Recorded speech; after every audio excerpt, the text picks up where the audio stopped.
बिस्मिल्लाहिर्रहमानिर्रहीम। अस्सलाम वालेकुम नाजरीन, इलेक्शन स्पेशल ट्रांसमिशन के साथ आपकी खिदमत में हाजिर है। आज लाहौर में एक बहुत बड़ा ज़मीनी मार्का होने जा रहा है 5 दिसंबर के दिन, जिसमें पीपल्स पार्टी और नून लीग आमने सामने है। पीटीआई इस इलेक्शन से आउट हो चुकी है। पूरे पाकिस्तान की नज़रें इस वक्त इस इलेक्शन के ऊपर लगी हुई हैं और हम आपके लिए आज लम्हा बलम्हा की अपडेट्स लेकर आएंगे हर पोलिंग स्टेशन से इंशाअल्लाह। और आप हमारे साथ जुड़े रहिएगा और हमारे चैनल को सब्सक्राइब करें ताकि आपको टाइम से नोटिफिकेशन मिलते रहें। हमने आज से कुछ दिन पहले प्रोग्राम किया था शाहिद मलिक साहब के साथ, जिसको काफ़ी ज़्यादा पजीराई मिली, लोगों ने कमेंट्स भी किए और हमें फ़ोन कॉल्स भी आई। और आज हमने उनको एक दफ़ा फिर से दावत दी है और इनसे हम बात करेंगे कि जो इन्होंने प्रेडिक्शन की थी इस इलेक्शन के हवाले से, उसकी बेसिस क्या है। जी अस्सलाम वालेकुम शाहिद साहब। जी वालेकुम अस्सलाम। शाहिद साहब, सबसे पहले तो आपको मुबारक हो, आपका प्रोग्राम बहुत ज़्यादा पसंद किया गया और लोग हमसे ये पूछना चाह रहे हैं, लोगों ने हमें कॉल्स की, मैसेजेस किए कि जो शाहिद साहब ने फरिश्तों के हवाले से बात की, तो उसकी क्या बेसिस है, कौन से फरिश्ते आ रहे हैं, क्या करने जा रहे हैं, थोड़ा सा बताएंगे, एक्सप्लेन करेंगे। जी बहुत शुक्रिया मोहसिन साहब मुझे दोबारा प्रोग्राम में दावत देने के लिए, और मैं उन तमाम लोगों का मशकूर हूँ जिन्होंने प्रोग्राम को पसंद किया और अपनी राय का इजहार किया।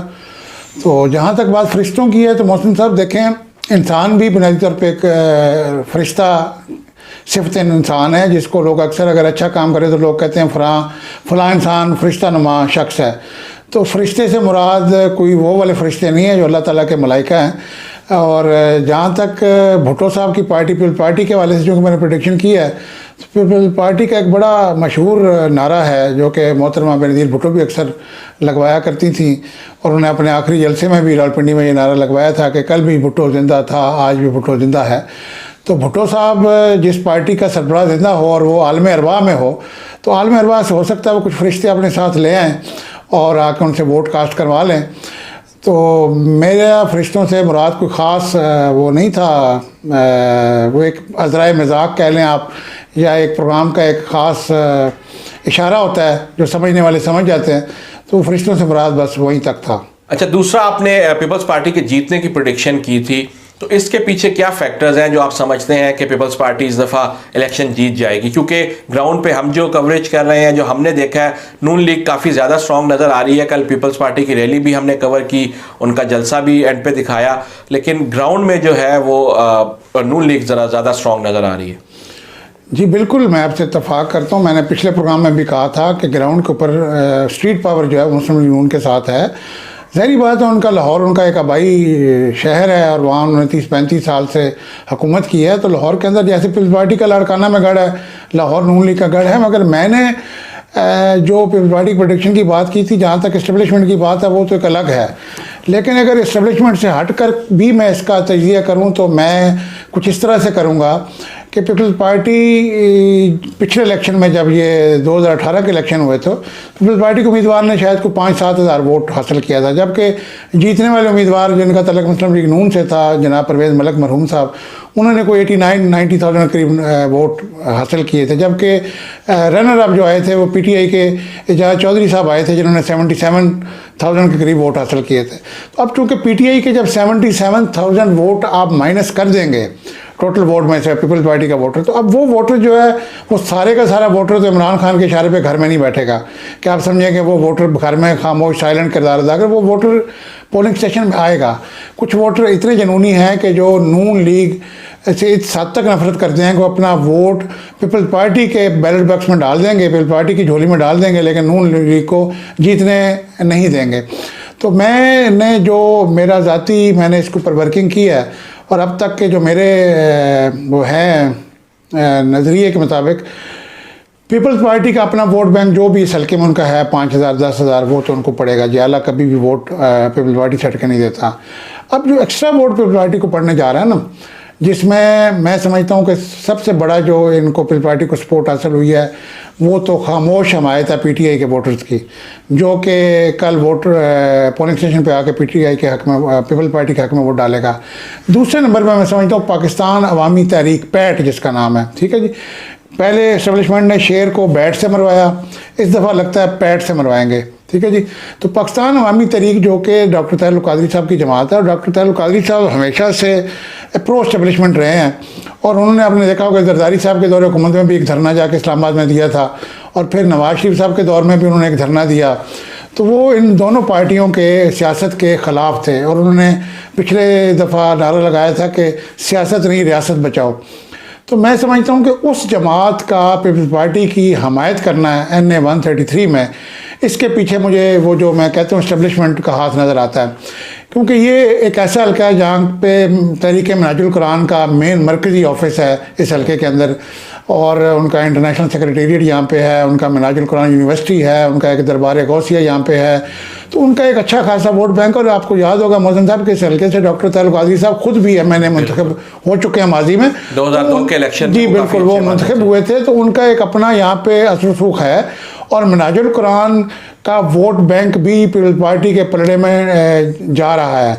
तो वो यकीनन ये एक बहुत बड़ा वोट बैंक है, और PTI का वोट और पीपल्स पार्टी का वोट मिलके एक बहुत बड़ा वोट बैंक बनेगा। और इसके अलावा मैंने जो मेरी इतलात हैं उसके मुताबिक जरदारी साहब ने सिंध से जो फ़िका जाफरिया की आला क़यादत है उसको खुसूसी टास्क दे के पंजाब में भिजवाया है, और जिन्होंने NA 133 की हर इमाम बारगाह और मस्जिद में जाके अहले तशय्युअ के अफराद से उन्होंने मुज़ाकरात करके उनको पीपल्स पार्टी की हमायत में मजबूर किया है। और फ़िका जाफरिया का वोट जो इस हल्के में है वो बड़ी अहमियत का हामिल है, और तकरीबन 90% वोट जो फ़िका जाफरिया का है मेरी इतलात के मुताबिक वो भी पीपल्स पार्टी की झोली में जा रहा है। इसके अलावा मसीह बरादरी का, क्योंकि इसमें गरीब इलाके और मसीह इलाके आबादियाँ भी इस हल्के में आती हैं, तो मसीह बरादरी का वोट भी जहाँ तक मेरी इतलात हैं वो पीपल्स पार्टी की तरफ जा रहा है, क्योंकि मसीह हमेशा पीपल्स पार्टी के साथ चलते आए हैं माजी में।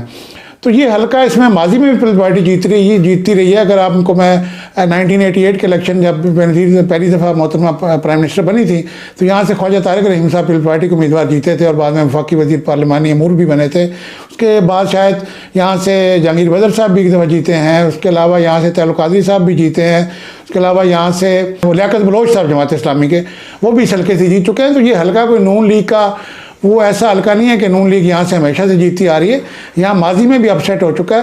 तो मुझे लगता है कि ये 4-5 जो मैंने फैक्टर आपको बताए हैं, जिसमें तहरीक इंसाफ, अवामी तहरीक, फ़िका जाफरिया और मसीह बरादरी का जो वोट है, और इसके अलावा जो मुझे एक ख़ास इतला मिली है कि तहरीक लब्बैक जो है उससे भी पीपल्स पार्टी की क़यादत ने वाया एस्टेब्लिशमेंट रब्ता किया है, और उन्होंने आलानिया अवामी तहरीक की तरह तो सपोर्ट का ऐलान नहीं किया, लेकिन उन्होंने जो आपके उनके ज़िम्मेदारान हैं NA 133 के अंदर तहरीक लब्बैक के जो अमीर हजरात हैं इस इलाके में, उनको खुफिया मैसेज दिया गया है कि वो तहरीक लब्बैक के वर्कर्स का वोट जो है पीपल्स पार्टी के हक़ में डलवाएँ।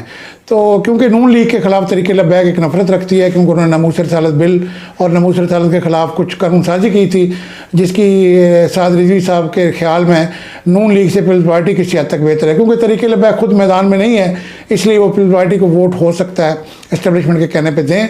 तो ये अगर सारे फैक्टर मिलाएँ तो पीपल्स पार्टी एक अच्छा खासा वोट बैंक मुझे उनका कल नज़र आ रहा है। और मैंने उस दिन भी कहा था कि हो सकता है पीपल्स पार्टी जीत जाए, हो सकता है नून लीग जीत जाए, लेकिन पीपल्स पार्टी जो कल वोट हासिल करेगी वो एक इशारा होगा अगले इलेक्शन के लिए, और इस्टेब्लिशमेंट इस इलेक्शन से सिर्फ पीपल्स पार्टी के गुब्बारे में हवा भरना चाहती है, और उस गुब्बारे को फिर पूरे पंजाब में और पूरे पाकिस्तान में लहराया जाएगा। देखें कि इस गुब्बारे में इस्टेब्लिशमेंट ने हवा भरी है, और 5000 वोट लेने वाली जमात जो है वो 50,000 या 60,000 वोट हासिल कर गई है। तो ये एक मैसेज आएगा जो 2023 के इलेक्शन पर असरअंदाज होगा। तो ये बुनियादी तौर पे मेरा जो प्रेडिक्शन थी कि पीपल्स पार्टी इस इलेक्शन में अपसेट कर सकती है, तो वो इस्टेब्लिशमेंट की हमायत और इन तमाम जमातों की हमायत जिनका मैंने जिक्र किया है उससे अपसेट हो सकता है। अच्छा शायद साहब, कल हमने रैली के अंदर हम कवरेज कर रहे थे, तो हमने देखा वहाँ पीपल्स पार्टी की रैली को पुलिस की जानिब से रोका गया पीको रोड के ऊपर। तो आप क्या समझते हैं, ये लाइक हुकूमत की तरफ से था, या ये क्या आप इसको किस नज़र से देखते हैं? देखें मोहसिन साहब, इलेक्शन में अक्सर आपने देखा होगा कि इंतखाबात के दौरान छोटे मोटे झगड़े पोलिंग स्टेशन पर होना ये मामूल की एक बात है, और हर साल हर इलेक्शन में ये होते हैं। तो अभी भी पुलिस को कुछ इस तरह की इतलात हैं कि शायद कुछ पोलिंग स्टेशन पर गड़बड़ हो सकती है, क्योंकि जो बलदियाती नुमाइंदे हैं इस वक्त जो जब से सुप्रीम कोर्ट ने उनको बहाल किया है, तो तकरीबन हर यूनियन कौंसिल में जो चेयरमैन है वो मुस्लिम लीग नून से तल्लक रखने वाला है।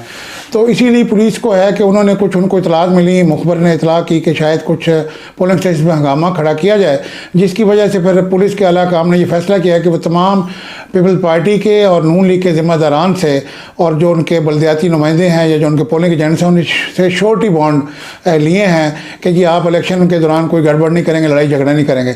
लेकिन इसमें एक जो चीज़ मैं समझता हूँ कि जब इलेक्शन में लड़ाई झगड़े होते हैं और कुछ देर के लिए पोलिंग रोकी जाती है तो इसके पीछे भी कुछ ख़ास मुहरकात होते हैं। और बज़ाहिर लोग समझते हैं कि ये लड़ाई झगड़े की वजह से इलेक्शन रुका हुआ है, लेकिन उस दौरान जो फरिश्ते हैं वो वोट कास्ट करते हैं और लोग लड़ाई झगड़े में लगे होते हैं, पोलिंग बंद हुई भी होती है, लेकिन इस दौरान कुछ गड़बड़ हो जाती है अक्सर इंतखाबात में। तो मुझे लगता है कि कल भी कुछ इक्का दुक्का ऐसे वाक़े आएंगे जहाँ पे कुछ देर के लिए पोलिंग रोकी जाएगी और इस दौरान कुछ भी गड़बड़ हो सकती है। ऐसा आपने बड़े अच्छे तरीके से ये सारे फैक्टर्स बयान किए। और अगर मैं आपसे कुछ फिगर्स लेना चाहूँ तो आप क्या कहेंगे कि कितने वोट जो है वो नून लीग और पीपल्स पार्टी, अगर आप बताना चाहें कि अंदाज़न कितने वोट ले सकती है पीपल्स पार्टी यहाँ से? देखें, ये कहना कबल वक्त होगा और ज़िमनी इलेक्शन है, इसके अंदर जो टर्नओवर होता है वो बड़ा जनरल आम इंतखाबात की निस्बत काफ़ी कम होता है। और कल गो के एतवार का दिन है, छुट्टी का दिन है, लेकिन जैसे कोरोना की वबा लाहौर में, समोग है, डेंगी है, तो बहुत से लोग जो है वोट डालने शायद पोलिंग स्टेशन तक ना आएँ। लेकिन जो सियासी वर्कर्स हैं, चाहे वो नून लीग के हैं, चाहे वो पीपल्स पार्टी के हैं, चाहे वो अवामी तहरीक के हैं, चाहे वो तहरीक इंसाफ के हैं, चाहे वो किसी भी दूसरी जमात के हैं, वो यकीनन वोट डालने आएंगे। आम आदमी शायद वोट कास्ट नहीं करेगा, लेकिन जो सियासी शऊर रखते हैं, सियासी जिनका इस हल्के में एक इंटरेस्ट है, जिनका सियासी वाबस्तगी है इस हल्के में, वो वोटर यकीनन इस कल वोट डालने आएगा। और रिज़ल्ट जो भी हो, मैं नंबर ऑफ़ वोट्स नहीं बता सकता, लेकिन ये क्लोज़ मुकाबला होगा, बहुत करीब तरीन। अगर पीपल्स पार्टी हारी तो करीब मार्जिन से हारेगी और अगर नून लीग भी हारी तो बड़े कम मार्जिन से हारेगी। तो ये एक 1-to-1 मुकाबला है चूँकि। और अभी तक मैंने देखा है कि नून लीग की हमायत में PDM की, जैसे मैंने पिछले प्रोग्राम में भी कहा कि मौलाना फजल रहमान साहब हैं या जमात इस्लामी है या ANP है या दीगर जितनी भी जमातें हैं जो PDM में शामिल, किसी ने भी नून लीग के किसी जलसे में शिरकत करके उनकी खुल्लम खुल्ला हमायत का ऐलान नहीं किया। नून लीग इस हल्के में तन तनहा नज़र आ रही है, जबकि पीपल्स पार्टी, चूँकि जरदारी साहब एक सियासी बसीरत रखते हैं, जरदारी साहब और नवाज शरीफ की सियासत को करप्शन के इर्द गिर्द घूमती है, मगर जरदारी साहब का जो सियासी शऊर है वो मैं समझता हूँ नवाज शरीफ साहब से ज़्यादा थोड़ा बेहतर है। और जरदारी साहब मुश्किल वक्त में मदद हासिल करने के लिए किसी भी दरवाजे पे पहुंच जाते हैं दस्तक देने। तो मैं समझता हूँ जरदारी साहब की जो मेहनत है, जो पसे पर्दा मेहनत है जरदारी साहब ने, बिलावल भुट्टो साहब ने, और उन्होंने राजा परवेज़ अशरफ साहब को फ्रंट पे ला के बहुत मेहनत की है और उनकी मेहनत ग्राउंड पे अब नज़र आना शुरू होगी। तो कल मेरे ख्याल में पीपल्स पार्टी का एक अच्छा खासा वोट बैंक आपके सामने आएगा। चलें, thank you very much Shahid साहब, आपने हमें अपना कीमती वक्त दिया। और नाज़रीन, हमारे इस प्रोग्राम के साथ ही हमारी स्पेशल ट्रांसमिशन का आगाज़ हो गया है। आज आपने लम्हा बलम्हा अपडेट्स लेने के लिए हमारे साथ जुड़े रहना है। हमारे चैनल को सब्सक्राइब करें। हम हर पोलिंग स्टेशन से आप तक ताज़ा तरीन अपडेट्स लेकर आएंगे, लोगों से बात करेंगे, वहाँ पर खड़े हुए, और जो पोलिंग एजेंट्स होंगे उनसे भी बात करने की कोशिश करेंगे और आप तक तमाम तफसीलात जो हैं वो पहुँचाएँगे। उम्मीद करते हैं आपको हमारी ये ट्रांसमिशन पसंद आई होगी और मज़ीद भी आएगी। इसके साथ ही अपने मेज़बान मोहसिन मलिक को अब तक के लिए इजाज़त दें। आपसे मुलाकात होगी बहुत जल्द। अल्लाह हाफ़िज़।